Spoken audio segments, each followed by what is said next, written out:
Over the last decade, only one former MVP fell below the Mendoza line for 2 consecutive seasons after winning the award, a historic collapse that few thought he could overcome.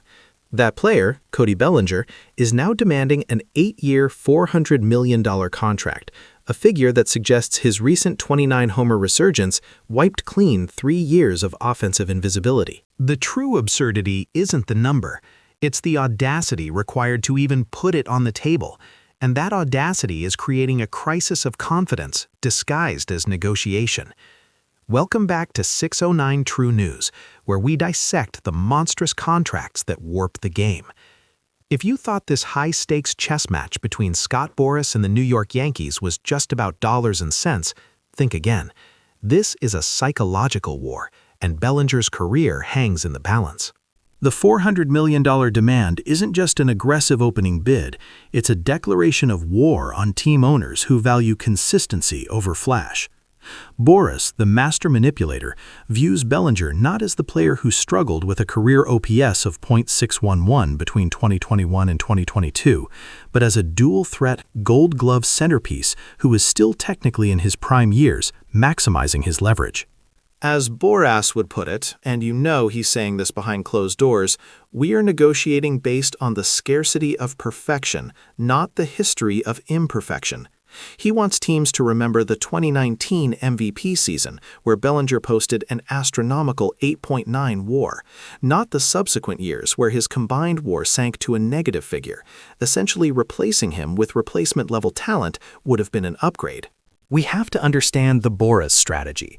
The agent is not aiming for $400 million. He is aiming to make $300 million look like a massive discount. This strategy has drawn instant, scorching criticism from within the industry, and frankly, I agree with every word of it. David Sampson, the former Marlins president, was spot on when he said, "Boras is being ridiculous." You cannot ask for a generational contract based purely on a single bounce-back year where your OPS was barely above 800. If the Yankees are forced to pay $50 million a year for 29 home runs and a .272 average, what message does that send to the established perennial stars who hit 45 or 50? This is where the sharp argumentation comes in, because the counter-argument we hear constantly is that Bellinger has stabilized his swing, proven his health, and therefore deserves long-term security reflective of his prime. And while it is true he reduced his strikeout rate by nearly 8 percentage points from his slump years, the crucial data tells a different, far scarier story. His underlying metrics are weak. Even in his resurgence year, Bellinger's hard hit rate remained concerningly low, placing him outside the top 40 among qualified hitters. That tells me the power spike, those 29 home runs, might be partially park-dependent, or a statistical anomaly waiting to revert to the mean. A $400 million investment based on soft contact is insanity. The situation has escalated into a dramatic climax. The Yankees, Mets, and Dodgers have all expressed fervent interest, yet the negotiation is completely deadlocked. We heard whispers from sources close to the Yankees front office, and I want you to remember this number, that they drew a hard, immovable red line at $300 million over 7 years. That $100 million gap isn't just financial, it's a chasm of ego and pride. The psychological tension now falls entirely on Bellinger, who must be monitoring this drama with profound anxiety. Think about the pressure. He's reaching his age 30 season. This is his final massive contract window. He's caught between his family's long-term security and the almost reckless confidence of his agent. Is he truly willing to risk a total collapse of the negotiation, potentially settling for a 1-year, $30 million deal that forces him back into this chaotic market next year, just to uphold Boras's maximalist philosophy? I highly doubt it.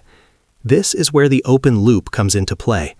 The true cost of this negotiation isn't paid by the Steinbrenners or Steve Cohen. It is paid by Bellinger's peace of mind. The climax forces us to consider the real plot twist. Boras is never negotiating for the money on the contract. He is negotiating for the psychological price of failure. The $400 million demand was simply a colossal anchor designed to make the $300 million reality feel comfortable. He is forcing the teams to define their maximum desperation level, thereby guaranteeing that whatever final number is agreed upon, whether it's $320 million from the Cubs or $280 million from the Yankees, the public and the media will herald it as a victory for the player, because they didn't have to pay the absurd $400 million. Boras wins the psychological game regardless of the final figure. The question now is timing. Every day this negotiation drags on, especially into late January or February, the leverage shifts back to the owners. Teams start training without their main targets, and desperation fades into cold, calculated budget management. The longer this goes, the more likely Bellinger is to intervene, potentially forcing Boras to accept the $300 million deal that should have been sealed weeks ago. The biggest loser in this situation might just be the public perception of the player himself, who, regardless of his talents, is now seen by many as overvaluing his own fragile resurgence. That's a PR nightmare that even $400 million can't fix. This whole saga proves that Major League Baseball operates in a realm of fantasy, where perceived potential, not actual performance, dictates value. But fantasy always collides with reality, and the $400 million anchor is about to break. If you found this deep dive into the true cost of Bellinger's contract negotiation compelling, please hit that like button, share this video with your fellow baseball fanatics, and subscribe to 609 True News for more passionate analysis. We want to hear from you. If you were the general manager of the Yankees, what is the absolute maximum, both in years and dollars, you would offer Cody Bellinger right now, knowing his injury history and statistical inconsistency? Let us know in the comments below.